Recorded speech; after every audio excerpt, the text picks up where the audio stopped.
Olá, hoje estamos aqui reunidos mais uma vez para dar continuidade ao estudo do livro Céu e Inferno. E para que a gente possa acalmar os nossos corações, já iniciando com a leitura do livro Antônio de Aquino, na mensagem 69, que ele vem nos falando assim: que Deus os inspire a agir no bem, a caminhar, a pensar, a direcionar os próprios atos, porque a vida de cada um será realmente o resultado da ação que se tem em mente. Sejam felizes, mas saibam porque estão solicitando a felicidade. Hajam no bem, para serem fortes e procurarem sempre a paz, porque realmente é pela paz que aplicaremos o caminho por onde trilharemos a estrada da evolução. E aí, com essa bela mensagem, de Antônio de Aquino, que combinou muito bem até com a mensagem que iremos passar hoje, vamos então reunir os nossos pensamentos para que a gente possa, nesse instante, fazer uma prece para nos ajudar a fortalecer o nosso pensamento diante do estudo de hoje. Senhor Jesus, querido amigo, muito obrigado, Senhor, por estarmos aqui reunidos em Teu nome.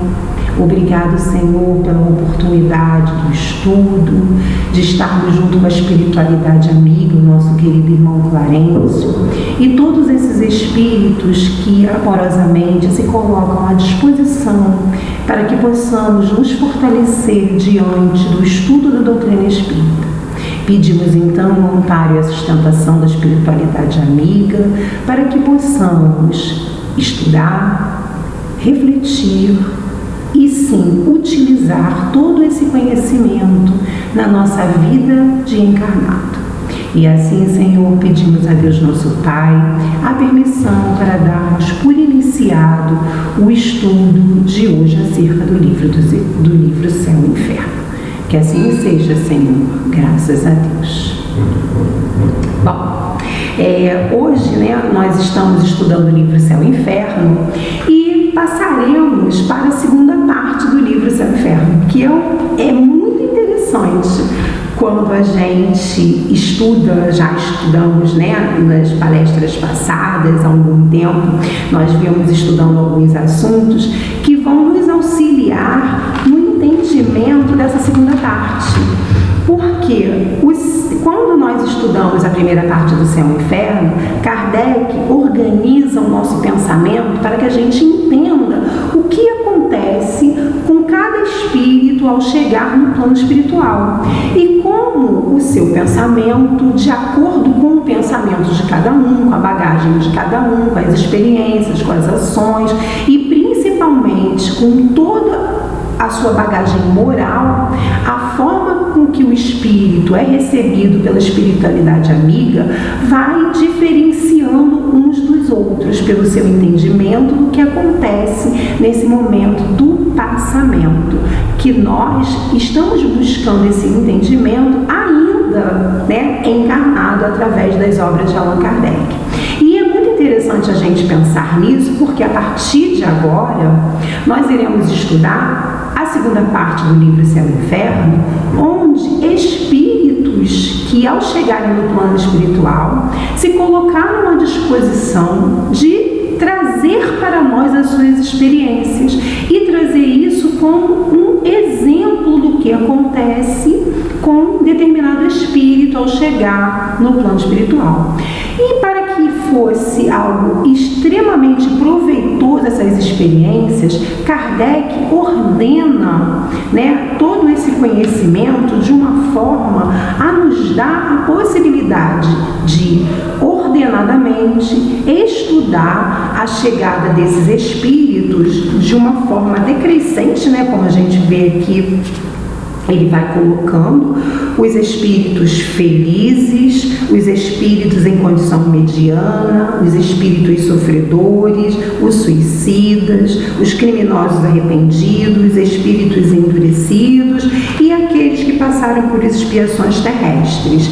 E isso é muito interessante porque a gente vai começar a compreender o porquê, qual a diferença né, da chegada de cada um. Como ele vem falando aqui na primeira parte, né, do segundo capítulo do Céu e Inferno, nós iremos estudar os espíritos felizes.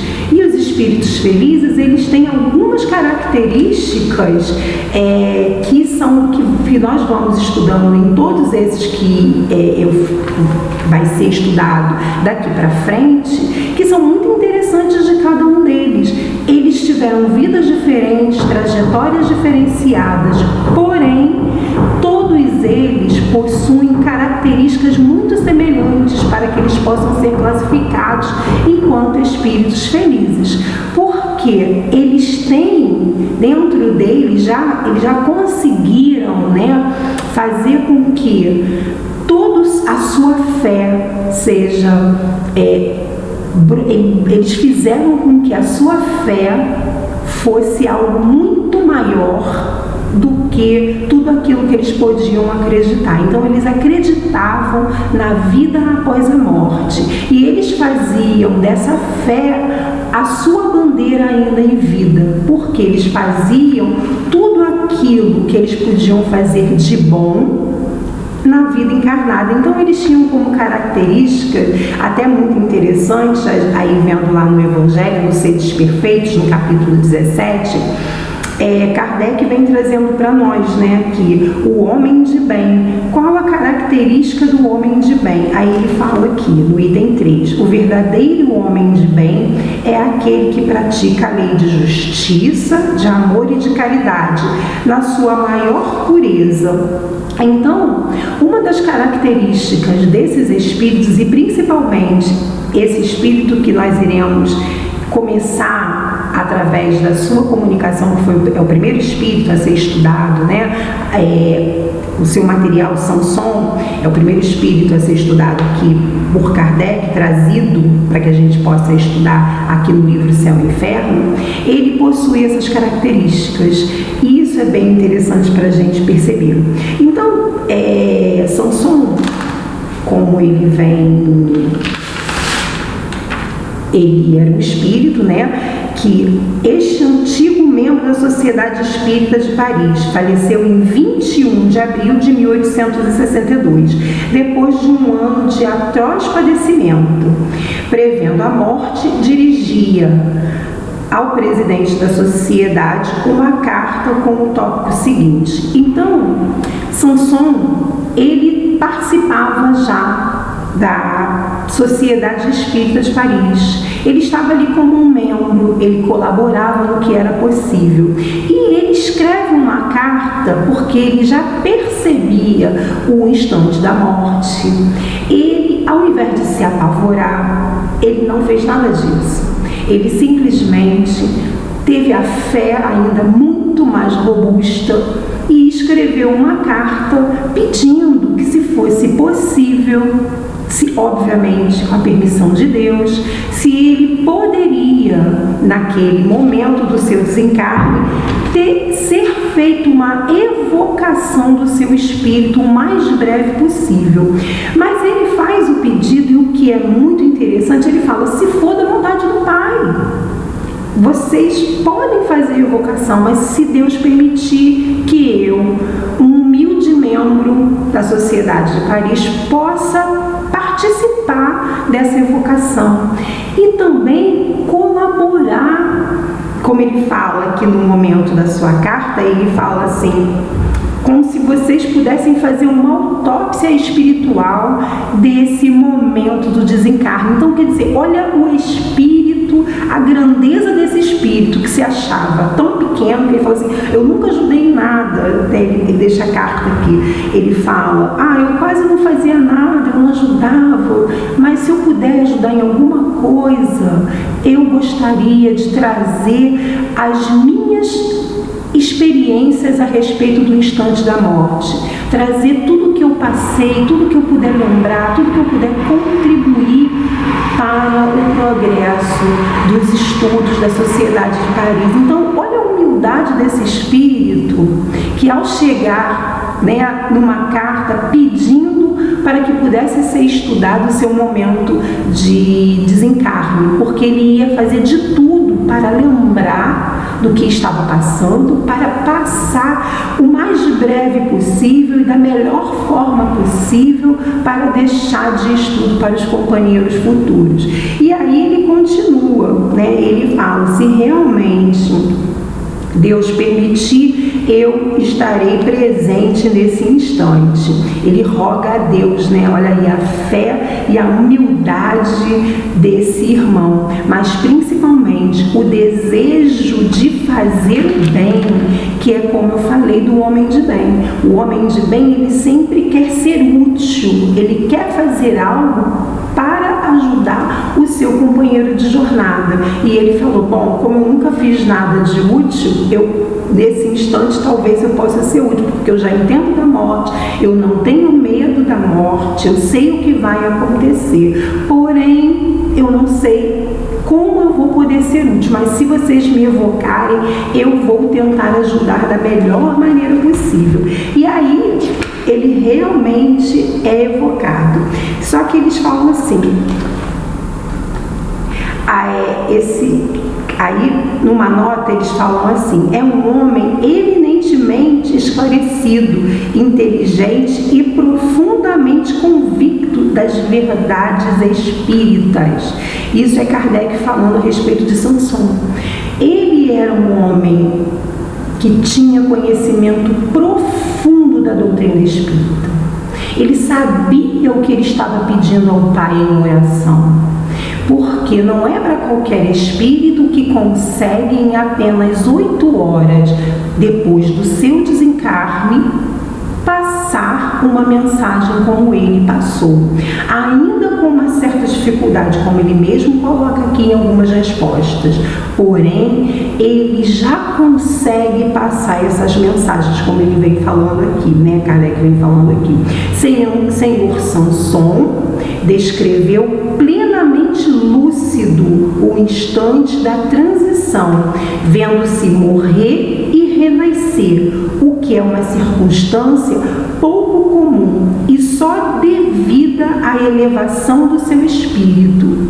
E aí a gente entende o que é um ser humilde, porque ele achava que ele não teria condições de fazê-lo, mas mesmo assim ele pediu a Deus que pudesse colaborar, mas ele não tinha ideia da grandiosidade do seu espírito, e seu espírito já tinha um patamar elevado ao ponto de ele ser classificado um espírito feliz, mas não ser classificado simplesmente porque Kardec colocou ele ali no rol de espíritos felizes, simplesmente porque ele alcançou moralmente esse patamar, porque ele teve a lucidez, estava plenamente lúcido no instante da transição. E ele fala isso, né, aqui quando ele fala na primeira evocação. Então, a primeira evocação foi no dia 23 de abril de 1863. Ele fala assim, meu caro senhor Samson, cumprindo um dever com satisfação, vos evocamos o mais cedo possível depois da vossa morte, como era do vosso desejo. E aí ele responde, é uma graça especial que Deus me concede para que possa manifestar-me. Agradeço a vossa bondade, porém estou um tanto fraco e tremo.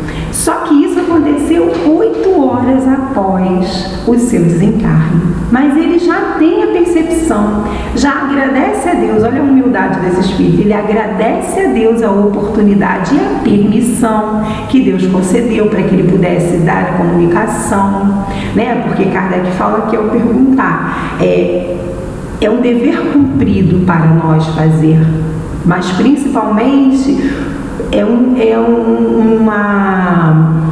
foi um benefício que Deus permitiu naquele instante àquele espírito, não somente porque era Samson, mas principalmente para nos deixar como um material de estudo, porque hoje nós já estamos fazendo esses estudos e essas reflexões, e isso vai nos auxiliar na nossa vida de espírito que estamos aqui encarnados, porque quando a gente se depara com um espírito que teve dificuldade ao desencarnar, porque estava há anos sofrendo com uma doença e sofria dores atrozes e tinha dificuldades, a gente pensa assim, poxa vida, se ele pode, eu também posso fazer todas essas modificações, buscar o entendimento real da vida.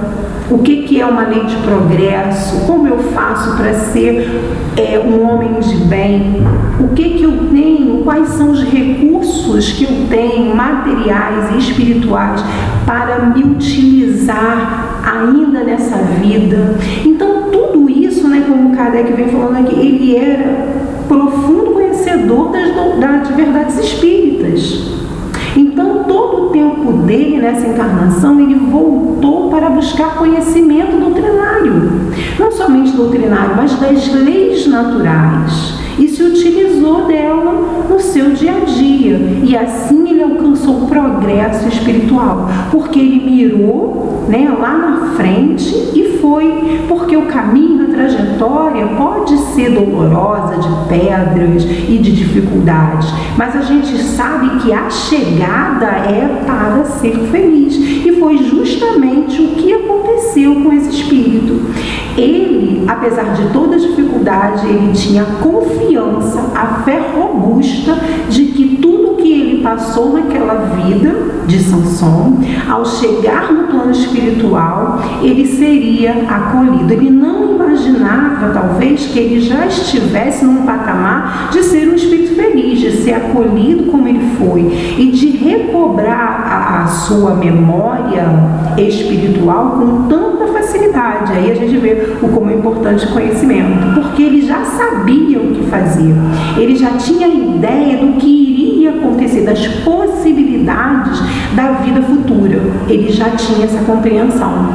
Então, quando a gente estuda, né, o céu e o inferno, por isso que eu dividi o estudo falando inicialmente da primeira parte, né, do céu e inferno. Quando a gente estuda as possibilidades de chegada e a gente se alimenta muito mais dessas verdades espirituais trazidas pela doutrina espírita por Kardec, a gente começa a ter um entendimento de que a vida não termina, ela continua, mas ela continua na erraticidade, no plano espiritual. E ao chegarmos lá, nós vamos nos deparar com a realidade que eu montei para mim.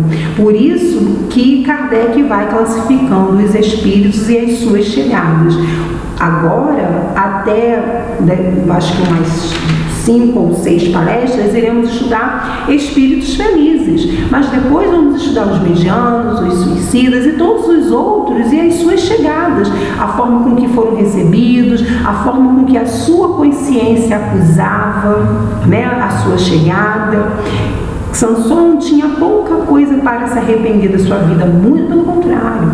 Ele nos deixa até uma fala muito interessante, que vai ser lida um pouco depois, após a sua chegada no plano espiritual. E a gente começa a ter essa compreensão, né, quando a gente passa a estudar mais e melhor, né, refletir sobre esses espíritos. É muito interessante a segunda parte do livro dos espíritos, né? Então, ele, do livro Céu e Inferno. E aí ele continua aqui, tem uma reflexão, um questionamento que Kardec faz assim: conserva-te as ideias até o último instante. Quer dizer, Kardec pergunta: como foi realmente o momento do seu desencarne e a chegada no plano espiritual? Como isso aconteceu? Você manteve a integridade mental até o final? E ele pergunta: sim, o meu espírito conservou as faculdades quando eu já não mais via, pressentia. Toda a minha existência se desdobrou na memória e o meu último pensamento, olha que lindo, a última prece foi para que pudesse comunicar-me convosco, como faço agora. Em seguida, pedi a Deus que vos protegesse para que o sonho de minha vida se completasse. Então, naquele instante do desencarne dele, o que ele tinha de mais linear no seu pensamento era: eu quero colaborar, eu preciso estar lúcido a ponto de ajudar Kardec no instante em que ele me evocar. Eu peço, ele faz a prece, né, pedindo a Deus para que ele pudesse estar naquele momento como ele está ali. Olha a permissão de Deus, olha que lindo, né? Essa comunicação que ele já possuía naquele instante com o Pai, a fé, a humildade, porque ele em nenhum momento falou: eu vou fazer e pronto. Não, ele falou: eu gostaria, se Deus permitir. Então a gente vai percebendo que esses espíritos felizes, eles são espíritos humildes, que se colocam sempre à disposição do Pai. Pai, seja feita a sua vontade, eu estou aqui para colaborar no que for possível. E aí a gente vê esse raciocínio contínuo dele naquele momento, né? Ele não se desespera. Talvez se ele não tivesse já essa percepção moral que ele já possuía, né? Ele talvez se desesperasse no instante da morte, mas não.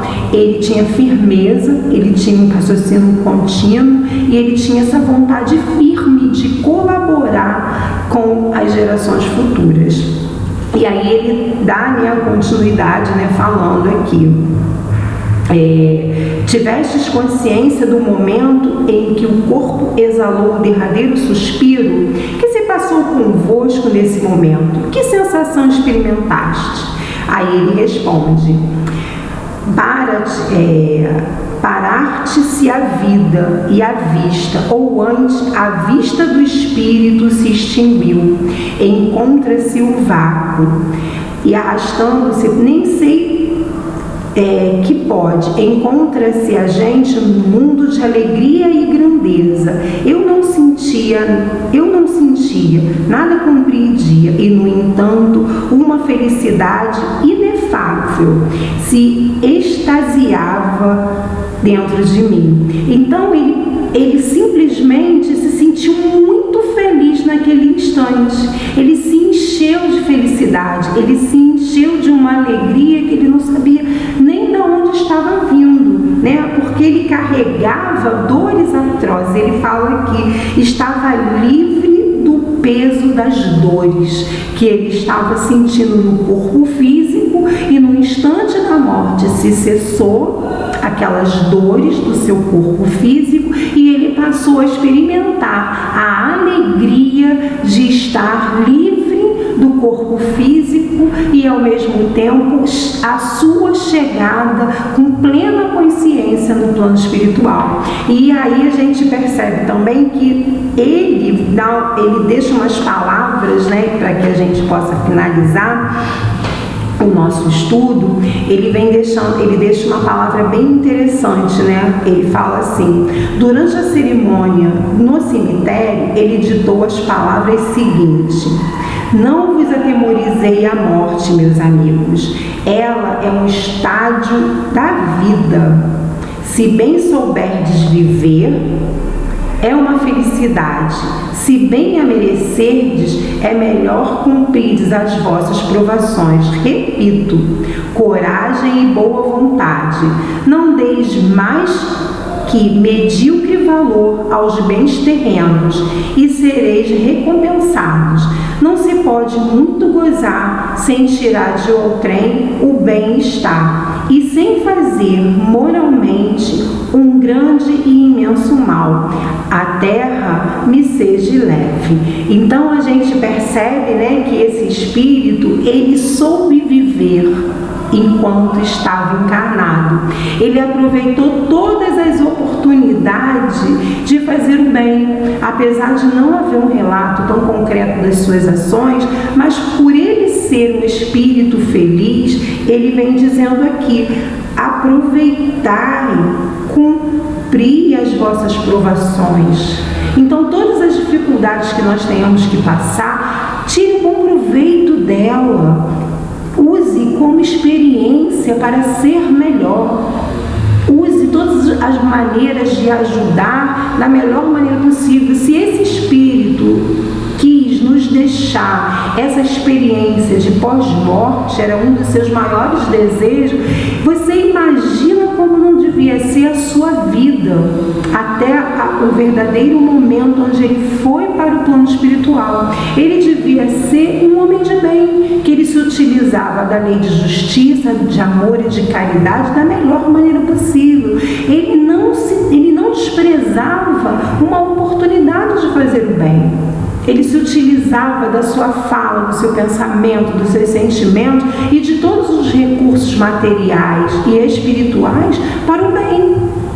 Ele fazia isso sem perceber que estava fazendo, porque na sua carta ele diz que ele era um inútil, que ele não fez nada que pudesse colaborar. E aí, ao chegar no plano espiritual, para sua surpresa, ele percebe que ele está num lugar muito melhor do que ele havia imaginado, devido à sua conduta de espírito ainda encarnado, porque ele vivia muito bem encarnado junto com os pensamentos elevados do qual ele já possuía, porque ele se mantinha, convicto a todo o ensinamento doutrinário que ele adquiriu na sociedade espírita. Ele era um espírita convicto, ele sabia o que ia acontecer após a morte, ele sabia da vida após a morte, o que era, o que acontecia e quais as possibilidades que ele iria encontrar, mesmo não acreditando diante da sua humildade que ele seria um espírito feliz, mas ele sabia que após o seu desencarne ele iria se deparar com um mundo onde ali ele seria separado ou iria se unir a bons espíritos, e ele se manteve firme a toda a sua convicção espírita. Ele foi um espírito encarnado como Sansão, que soube viver bem. Ele aproveitou as oportunidades que teve. E é essa mensagem que esse espírito vem deixando para nós na sua comunicação. Quando ele fala coragem e boa vontade, é isso que nós precisamos, porque estamos encarnados e precisamos dessa coragem e dessa boa vontade para viver bem, e que possamos utilizar desse conhecimento doutrinário para que possamos seguir a nossa vida e termos aí boas experiências ainda encarnados. Então, esse estudo desses espíritos felizes, eles trazem muito material para que a gente possa refletir nas nossas condutas. Apesar da gente pensar assim, nossa, espírito feliz, quando eu chegar lá, nossa, não, tem muito que caminhar ainda, minha trajetória é gigante, eu ainda não vou ser um espírito feliz ao desencarnar. Realmente, talvez tenhamos aí uma trajetória enorme, mas é o primeiro passo que nós já estamos dando, que é o estudo sério, sistematizado, tentar se utilizar de todo o conhecimento que nós mesmos estamos buscando através dos estudos, das palestras, da leitura edificante, para nos utilizarmos no nosso dia a dia. E Sansão, ele é esse espírito humilde, com uma fé robusta na vida futura, conhecimento robusto também, que deu a ele essa possibilidade de crescimento e sem perceber que era um espírito já classificado, um espírito feliz. Que essa lição venha de fato nos impulsionar o crescimento, que possamos buscar esses espíritos que vão vir agora para que a gente estude, buscar, pensar o que nos liga a esses espíritos, qual é a personalidade, qual é o ato desse espírito que faz a diferença no meu pensamento. Isso é que é a lição desses espíritos da segunda parte do livro Céu e Inferno, porque eles deixaram a comunicação das suas vidas, das suas dores, das suas dificuldades e das suas alegrias, justamente para que nós, irmãos de caminhada, possamos nos utilizar dos seus exemplos, para que a gente se utilize na nossa vida ainda de espíritos encarnados que somos, e que possamos então agradecer a Deus a oportunidade do estudo. estudo. E assim, meus irmãos, então, nesse instante, após o término, das reflexões a respeito do Espírito Sanson, eu convido a todos para unirmos os nossos pensamentos em uma prece. Senhor Jesus, querido amigo, muito obrigado, Senhor, por estarmos aqui reunidos em Teu nome. Obrigado, Senhor, pela presença amiga do nosso querido irmão Clarencio, na espiritualidade amiga da nossa casa. Muito obrigado, Senhor, por essa vibração de amor, de paz, de tranquilidade que o Senhor sempre nos dá nesse instante. Que possamos, Senhor, pedir a Deus nosso Pai a permissão para darmos por encerrado o estudo de hoje. Mas fique conosco, Senhor, pois muito precisamos de Ti. Que assim seja, Senhor, graças a Deus.